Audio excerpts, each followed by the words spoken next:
ಅವ್ರನ್ನ ಕೇಳಿ ಹೆಂಗೆ ಫಿಟ್ ಇಲ್ಲಿ ನೀರು ಅಷ್ಟಿಲ್ಲ ಇಲ್ಲಿ. 1.5 ಇಂಚ್ ಬೀಳ್ತಾವೆ ನೋಡಿ, 1.5 ಇಂಚ್ 2 ಇಂಚ್ ಒಳಗೆ ಬೀಳ್ತಾವೆ.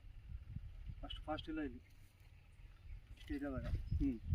ಫಸ್ಟ್ ಏನು ಚೆಕ್ ಮಾಡಿಲ್ಲ, ಇಲ್ಲಿ 2.5 ಇಂಚ್ 3 ತನಕ ಬರ್ತಾವೆ. ಇಲ್ಲಿ ಅಷ್ಟು ಬರೋಂಗಿಲ್ಲ, ಯಾಕಂದರೆ ಅಷ್ಟು ರಫ್ತ ಇಲ್ಲ ಇಲ್ಲಿ. ಸ್ಲೋ ಆದ ಅಷ್ಟು ಜಲಿ ಅವ, ಅದು ನೀರು ಫಾಸ್ಟ್ ಇಲ್ಲ ಜಲಿಯಾಗ ಒಳಗೆ, ಸ್ಲೋ ಅವ.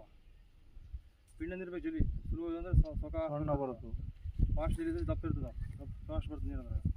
ಇದು ಅಷ್ಟು ಮೀಡಿಯಮ್ ಅವ ಇವು.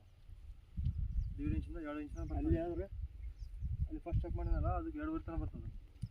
ಅದು ಸ್ಪೀಡ್ ಜಲ್ಲಿ ಅದಲ್ಲ, ಭಾಳ ಫಾಸ್ಟ್ ಅದ. ಅಲ್ಲಿ ಈ ಕಡೆ ಹೊಲನ ಅದ ಇಲ್ಲಿ ಮುಂದೆ ನೋಡೋಣ ನಡಿ. ಕೆಳಗೆ ನೋಡೋಣ, 2.5 ಇಂಚ್ ಬರ್ತವೆ. ಅಲ್ಲಿ ಬರ್ತದೆ. ಅದೊಂದು ಪಾಯಿಂಟ್ ಇದ್ದರೆ, 3 ಪಾಯಿಂಟ್ ಇದೆ, 2 ಪಾಯಿಂಟ್ ತೋರಿಸ್ತೀನಿ. ಈ ತೊಗರಲ್ಲಿ